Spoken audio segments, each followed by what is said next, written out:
دا جاگنا بہتا مشکل، ایک جاگ دا یار راتی، ایک جاگ دا چور بے سن اتے، ایک جاگ دا پہرے دار راتی، ایک جاگ دا عشق دی مرزالا، ایک جاگ دا سخت بیمار راتی۔ او بلے شامیاں سب سو جاندے نے پر ایکو جاگ دا پروردگار راتی۔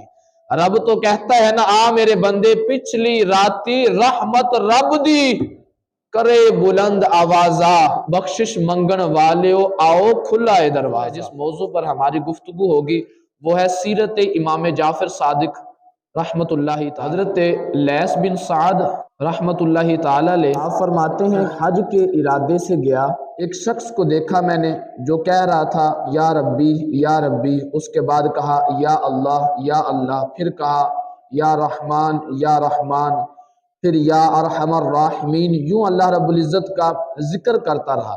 کہتے ہیں ذکر کرنے کے بعد نا اس نے اپنے ہاتھ اٹھا کے رب تبارک و تعالیٰ کی بارگاہ میں التجا کی، عرض کی اور بڑی انوکھی عرض کی، اٹھاتا ہے اور عرض کرتا ہے مالک مجھے انگور کھانے ہیں، مجھے انگوروں کی خواہش ہے، انگور عطا فرما۔ اور عرض کرنے لگا مالک میرے پاس چادر بھی کوئی نہیں، میری چادر بھی پھٹ گئی ہے، چادر بھی عطا فرما دے۔ اللہ اکبر۔ حضرت لیث بن سعد رحمت اللہ تعالی علیہ آپ فرماتے ہیں کہ میں نے اس کی عرض سنی تھی، لوگوں ابھی اس کے جملے مکمل نہیں ہو پائے تھے، کہتے ہیں میں نے قریب ہی دیکھا کہ انگوروں کی ٹوکری تھی، انگوروں کی ٹوکری قریب تھی اور 2 چادریں اس میں آ گئی تھی۔ اللہ تبارک و تعالیٰ کی طرف سے غیبی مدد پہنچی۔ کہتے جب وہ شخص کھانے لگا نا تو میں نے عرض کی حضور میں بھی ساتھ کھاؤں گا آپ کے، آپ نے دعا کی اور میں نے آپ کی دعا پر آمین کہا، لہذا پھر میرا حصہ تو بنتا ہے، میں بھی آپ کے ساتھ کھاؤں گا۔ کہتے ہیں لوگوں اس سے پہلے کبھی لذیذ انگور میں نے نہیں کھائے تھے، اور فرماتے ہیں دیکھو انگوروں کا موسم بھی کوئی نہیں تھا، لیکن دیکھیں رب تبارک و تعالیٰ نے اپنے اس بندے کی دعا کو رد نہیں فرمایا بلکہ قبول فرمایا۔ وہ مجھے کہنے لگے کہ اگر تجھے کپڑوں کی ضرورت ہے، چادر کی ضرورت ہے، یہ چادر بھی لے لو۔ کہتے ہیں میں نے کہا کہ نہیں حضرت مجھے چادر کی ضرورت تو نہیں ہے۔ فرمانے لگے پھر ذرا تھوڑا سائیڈ پہ ہو جاؤ، میں یہ چادر تبدیل کر لوں۔ کہتے ہیں میں سائیڈ پہ ہو گیا، اس نے تہمت کے طور پر وہ چادر ایک پہنی، ایک چادر اپنے اوپر ڈال لی اور چل پڑے۔ اللہ اکبر۔ فرماتے ہیں جب صفا مروہ کے قریب پہنچے تو ایک سائل آ گیا ان سے مانگنے کے لیے، اور آگے کہنے لگا رسول اللہ کے بیٹے میرے پاس کپڑے موجود نہیں ہیں، مجھے کپڑے عطا فرمائیے۔ اللہ اکبر۔ کہتے جب انہوں نے یہ عرض کی نا، وہ جو چادریں ان کے پاس تھی وہ اس سائل کو عطا فرما دی، اور میں نے اس سائل کو پکڑ کے پوچھا، میں نے کہا یہ کون ہستی ہے؟ کہنے لگا یہی تو امام جعفر صادق رحمت اللہ تعالی علیہ ہیں، یہی تو امام جعفر صادق رحمت اللہ تعالی علیہ ہیں۔ اللہ اکبر۔ کہنے لگا جب میں نے یہ ان کے جملے سنے تو میں آپ کو اس کے بعد بڑا ڈھونڈتا رہا لیکن آپ مجھے نظر نہیں آئے۔ تو حضرت لیث بن سعد کہتے ہیں اس واقعے کا مجھے بڑا ہی افسوس ہوا۔ آپ دیکھیں جعفر صادق رحمت اللہ تعالی علیہ کے اس سیرت کے ایک واقعے سے ہمیں جو درس ملتا ہے سننے کو، وہ ایک تو یہ ہے کہ غریبوں سے پیار کیا کرتے تھے، اکیلے بیٹھ کے نہیں کھاتے تھے، جب کھاتے نا تو رب کا دیا رب کے بندوں کو بھی ساتھ کھلایا کرتے تھے۔ نبی علیہ الصلوۃ والسلام اس بارے میں کیا ارشاد فرماتے ہیں؟ حضور فرمانے لگے لوگوں رحمان کی عبادت کرو اور لوگوں کو کھانا کھلاؤ، سلام کو عام کرو، سلامتی کے ساتھ جنت میں داخل ہو جاؤ۔ نبی علیہ الصلوۃ والسلام نے ارشاد فرمایا کہ جنت میں ایسے بالا خانے بھی ہیں جو باہر سے دیکھیں تو اندر والا حصہ سارا نظر آتا ہے، اگر اندر سے دیکھیں گے تو باہر والا سارا حصہ نظر آتا ہے۔ عرض کی یا رسول اللہ صلی اللہ تعالی علیہ وآلہ وسلم یہ بالا خانے کن کو عطا کیے جائیں گے؟ حضور فرمانے لگے جو غریبوں کو کھانا کھلاتے ہیں، ہمیشہ روزہ رکھتے ہیں، اور فرمایا جب لوگ سوئے ہوئے ہونا تو وہ مصلی بچھا کے رب کی بارگاہ میں کھڑے ہو جاتے ہیں۔ اللہ اکبر۔ بڑا مشکل ہے رات کو جب لوگ سوئے ہوئے ہوں تو مصلی بچھا کے بندہ اللہ اللہ کرنا شروع کر دے، بڑا مشکل ہے۔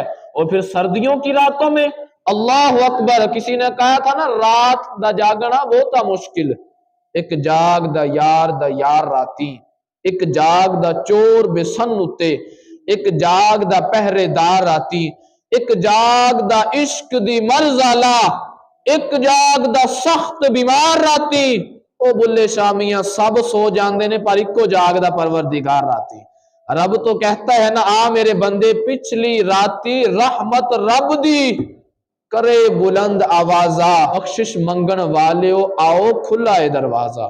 وہ تو رب کی رحمت تو آوازیں دیتی ہے، آئے کوئی بخشش مانگنے والا، آئے کوئی رحمت مانگنے والا، آئے کوئی میری چوکھٹ پہ آنے والا، لیکن انسان جاتا ہی نہیں ہے۔ انسان بڑا خود غرض ہے، انسان بڑا ہی خود غرض ہے۔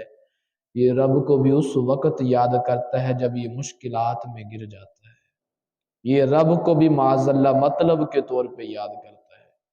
اس نے دنیا داروں کو تو مطلب کے طور پہ استعمال کیا، لیکن اللہ معاف کرے اس نے رب کو بھی اس وقت یاد کیا جب اسے رب سے مطلب تھا، جب یہ پریشانیوں میں گر گیا، اب دیکھا کہ اب کوئی اور سہارا کوئی نہیں، پھر رب تبارک و تعالیٰ کی بارگاہ میں عرض کی مالک اب تو مہربانی فرما دے، پھر رب تبارک و تعالیٰ کا سہارا ڈھونڈا۔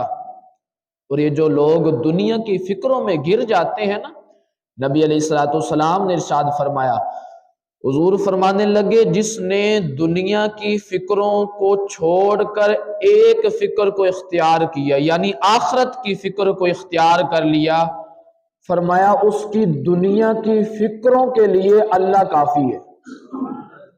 جس نے ایک فکر کو اختیار کیا آخرت کی فکر کو اور دنیا کی فکروں کی پرواہ نہ کی، حضور فرماتے ہیں اس کی دنیا کی فکروں کے لیے اللہ کافی ہے۔ اور حدیث کے اگلے جملے سنیے گا، نبی علیہ السلام نے ارشاد فرمایا جس نے دنیا کی فکروں کو تو اختیار کیا پر آخرت کی فکر کو بھول گیا، حضور فرماتے ہیں پھر اللہ کو اس بندے کی کوئی پرواہ نہیں، چاہے جس بستی میں جا کر مرضی ہلاک ہو جائے، جس بستی میں جا کے مرضی ہلاک ہو جائے، پھر اللہ کو اس بندے کی پرواہ نہیں ہے، کیونکہ اس نے پھر دنیا کو اختیار کر لیا نا، اس نے آخرت کی فکر نہ کی۔ اللہ اکبر۔ امام جعفر صادق رحمت اللہ تعالی علیہ والدہ کی طرف سے صدیقی ہے اور والد کی طرف سے آپ حسینی سید زادے ہیں۔ آپ والدہ کی طرف سے کیسے صدیقی ہیں؟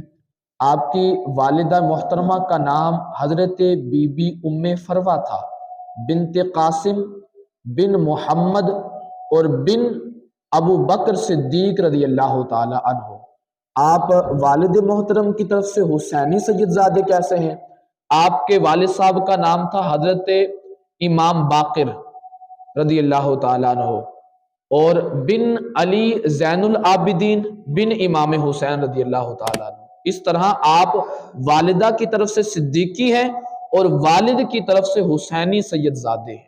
ایک شخص حج پر جانے لگا نا تو اس نے امام صاحب کی بارگاہ میں آ کے عرض کی حضور یہ 10,000 دینار ہیں، یہ آپ اپنے پاس رکھ لیں اور میرے لیے نا کوئی اچھا سا مکان خرید لیجئے گا، میں حج کر کے واپسی پہ آ کے اپنے بچوں کو ساتھ لے کے اس مکان میں رہوں گا، یہ رکھ لیں پیسے اور میرے لیے مکان خرید لیجئے گا۔ اللہ اکبر۔ یہ شخص کیا کہنا چلا گیا، جب وہ واپسی آیا نا امام صاحب کی بارگاہ میں آ کے عرض کرنے لگا حضور وہ میرا مکان، فرمانے لگے جنت میں تیرا مکان خرید لیا ہے۔ اللہ اکبر، جنت میں تیرے لیے مکان خرید لیا، بڑا خوش ہوا۔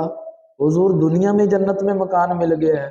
فرمانے لگے ہاں، اتنا بڑا تیرے لیے مکان خریدا ہے جس کی پہلی حد مدینے والے محبوب تک ہے، دوسری حد مولا علی شیر خدا تک ہے، تیسری حد امام حسن تک ہے، چوتھی حد امام حسین تک ہے، اور لکھ کے بھی ساتھ دے دیا، لکھ کے بھی حضرت دے دیا۔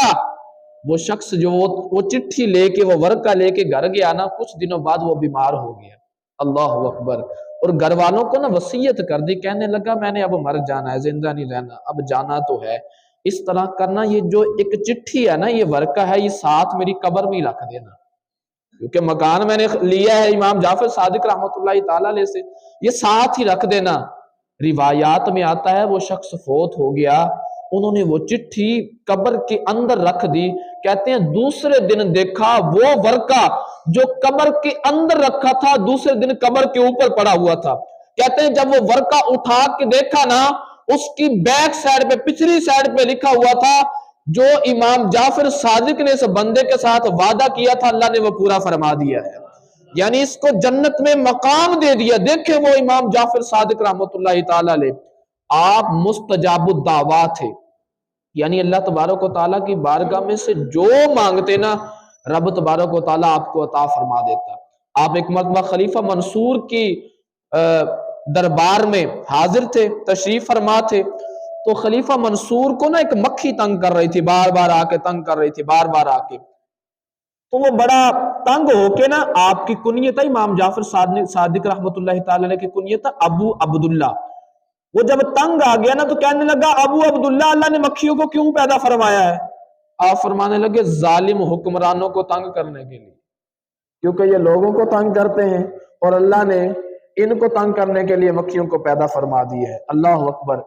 حضرت داؤد طائی رحمت اللہ تعالی علیہ یہ بہت بڑے اللہ کے ولی ہیں، لیکن یہاں پر امام جعفر صادق رحمت اللہ تعالی علیہ کی آپ عاجزی دیکھیے۔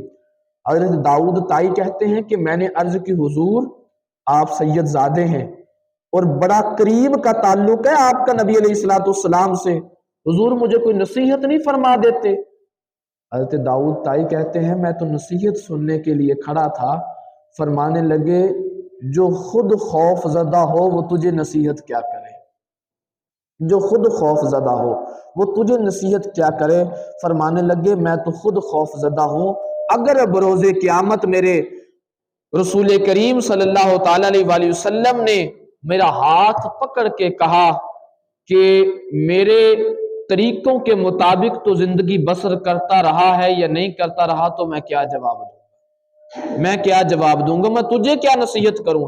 اور امام جعفر صادق رحمت اللہ تعالی علیہ خوف خدا اتنا رکھنے والے تھے کہ 4 سال کی عمر تھی، روتے دیکھا کسی نے آپ کو اور کہا بیٹے اتنی چھوٹی عمر میں کیوں رو رہے ہو؟ فرماتے ہیں رب کے خوف کی وجہ سے رو رہا ہوں۔ انہوں نے عرض کی، کہا کہ بیٹے اتنی چھوٹی عمر میں بھی رب کا خوف؟ بیٹے چھوٹے کو تو خوف نہیں کرنا چاہیے۔ فرمانے لگے چچا جان میں نے دیکھا ہے کہ جو کوئی لکڑیاں سلگانے والا، جلانے والا جب لکڑیاں جلاتا ہے نا، جب بڑی لکڑیوں کو آگ نہیں لگتی پھر وہ چھوٹیوں کو لگا دیتا ہے، جب وہ 7 چھوٹیوں لکڑیوں کو لگاتا ہے تو پھر آگ بڑک اٹھتی ہے۔ فرمایا میں اس وجہ سے خوف زدہ ہوں کہ اگر کل قیامت کے دن اللہ نے بڑے بڑے کفار کو جہنم میں ڈالا، کہیں اللہ مجھے نہ اندر ڈال دے کیونکہ میں چھوٹا ہوں۔ اتنا خوف خدا، قبرستان میں عشاء کی نماز پڑھ کے قبرستان میں چلے جاتے امام جعفر صادق رحمت اللہ تعالی علیہ، اور قبرستان والوں سے جا کے کہتے او قبرستان والوں تم مجھ سے بات کیوں نہیں کرتے؟ پھر خود ہی فرماتے، کہتے ہیں بس تھوڑا عرصہ ہی رہ گیا ہے اب ہم بھی تمہاری طرح ہی ہو جائیں گے۔ یعنی اتنا خوف خدا، اتنی بڑی ہستی ہو کے اور نبی علیہ السلام کے ساتھ اتنا گہرا تعلق، امام حسین کے پڑپوتے ہیں امام جعفر صادق رحمت اللہ تعالی علیہ، اتنا قریبی تعلق ہونے کے باوجود پھر اتنا خوف خدا۔ میرے بھائیوں جو جتنا زیادہ نیک ہوتا ہے نا اس کے دل میں خوف خدا بھی اتنا زیادہ ہی ہوتا ہے۔ تو دیکھیں یہ جو ہم کنڈے کرتے ہیں نا امام جعفر صادق رحمت اللہ تعالی علیہ کہ رجب کے اندر کنڈے کیے جاتے ہیں، رجب کے اندر کچھ گھروں میں کتابیں بھی پڑھائی جاتی ہیں، میں نے پچھلے سال بھی یہ عرض کیا تھا، اس سال بھی عرض کرتا ہوں، داستان عجیب کے نام سے ایک کتاب ہے، ایک لکڑ ہارے کے نام سے کتاب ہے، اور ایک 10 بیویوں کے کہانی یہ کتاب ہے۔ یہ موٹر سائیکلوں والے بھی لیے پھرتے ہوتے ہیں بیچنے والے۔ مفتی امجد علی اعظمی رحمت اللہ تعالی علیہ اس بات کو لکھتے ہیں، فرماتے ہیں یہ پڑھانا ناجائز ہے، یہ نہیں پڑھانی چاہیے۔ اور مفتی احمد یارخا نعیمی رحمت اللہ تعالی علیہ فرماتے ہیں لوگوں یہ جو کہانیاں لکھی گئی ہیں یہ بالکل شریعت کے عین خلاف ہیں۔ فرماتے ہیں اس میں جو باتیں لکھی گئی ہیں ان کا تعلق قرآن و حدیث سے نہیں ہے۔ مفتی صاحب فرماتے ہیں ان کے پڑھانے کی بجائے تم ایک مرتبہ سورہ یاسین پڑھو، اللہ 10 ختم قرآن کا ثواب عطا فرمائے گا۔ یہ کن چکروں میں پڑ گئے ہو 10 بیبیوں کی کہانی، داستان عجیب اور یہ فلاں فلاں؟ فرمانے لگے رب کا قرآن نہیں پڑھتے، ایک مرتبہ سورہ یاسین پڑھو گے اللہ 10 ختم قرآن کا ثواب عطا فرمائے گا۔ فرمایا اس طرف آؤ، قرآن کریم کی تعلیمات کو عام کرو۔ یہ جو ہم کنڈے کرتے ہیں نا، امام جعفر صادق رحمۃ اللہ تعالی علیہ کا وصال مبارک 15 رجب کو ہے۔ کتنی کو ہے جی؟ بولے تو صحیح سارے، 15 رجب کو۔ ایک بدبخت نے آپ کو 15 رجب کو زہر دیا، تو وہ زہر سرایت کر گیا، جس کی وجہ سے آپ کو موت واقع ہوئی، آپ وفات پا گئے۔ تو بہتر یہی ہے، کیونکہ یہ جو کنڈے ہوتے ہیں نا، یہ ایک اصال ثواب کی صورت ہی ہوتی ہے، یہ بالکل جائز ہے، قرآن و حدیث میں اس کا وجود ہے پڑا، ٹھیک ہے۔ تو یہ اصال ثواب کی صورت ہوتی ہے، جس طرح ہم اصال ثواب کر دیتے ہیں۔ چونکہ یہ کنڈے بھی امام جعفر صادق رحمۃ اللہ تعالی علیہ کے اصال ثواب کے لیے ہی ہوتے ہیں، تو ویسے تو یہ جب بھی چاہیں کر سکتے ہیں، جائز ہے، لیکن بہتر کیا ہے، 15 رجب کو آپ کا وصال مبارک ہے، تو 15 رجب کو ہی کیے جائیں، ٹھیک ہے جی۔ کوئی 27 کو کرتا ہے، کوئی 22 کو کرتا ہے، ناجائز نہیں ہے، لیکن بہتر کیا ہے، 15 رجب کو ہی کیے جائیں۔ تو امام مفتی احمد یارخان نعیمی رحمۃ اللہ تعالی علیہ آپ فرماتے ہیں، لوگوں امام جعفر صادق کی نیاز دلواؤ۔ کہتے ہیں میرا تجربہ ہے کہ اللہ بڑی بڑی اٹکی مصیبتوں کو ٹال دیتا ہے۔ تو آج 14 رجب المرجب ہے، کل 15 رجب المرجب ہے۔ اللہ تبارک و تعالی ہمیں امام جعفر صادق رحمت اللہ تعالی علیہ کی سیرت پر بھی عمل کرنے کی توفیق عطا فرمائے۔ آخر میں آپ نے نا کچھ نصیحتیں فرمائی ہیں، وہ ذرا نصیحتیں سن لیں، بڑی ہی کام کی ہیں۔ امام صاحب فرماتے ہیں، اگر تمہارے پاس کوئی نعمت ہے نا، تم چاہو کہ یہ نعمت میرے پاس باقی رہے، تو فرمایا اللہ کا اس نعمت پہ شکر زیادہ ادا کیا کرو، ٹھیک ہے جی۔ اللہ نے کوئی بھی نعمت دی ہے، اگر چاہو یہ نعمت میرے پاس رہے، تو رب کا شکر جتنا زیادہ ادا کرو گے، وہ نعمت تمہارے پاس باقی رہے گی۔ اور آگے فرمایا کہ اگر رزق میں تاخیر ہو جائے نا، رزق میں دیر ہو جائے، پھر استغفر اللہ کی کثرت کیا کرو، استغفار کیا کرو۔ تیسرے نمبر پر فرمایا اگر کوئی غم یا تکلیف آنے کا اندیشہ ہو، بھی اب مجھے کو غم آنے والے ہیں، تکلیف آنے والی ہیں، اندیشہ ہو نا غم اور تکلیف آنے کا، تو فرمایا لا حول کی تسبیح کیا کرو، کیونکہ یہ خوشحالیوں کی چابی ہے اور جنت کے خزانوں میں سے ایک خزانہ ہے۔ یہ 3 نصیحتیں پلے میں باندھ لیں، اللہ تعالی ہمیں عمل کی توفیق عطا فرمائے، آمین بجاہ النبی الکریم صلی اللہ تعالی علی محمد۔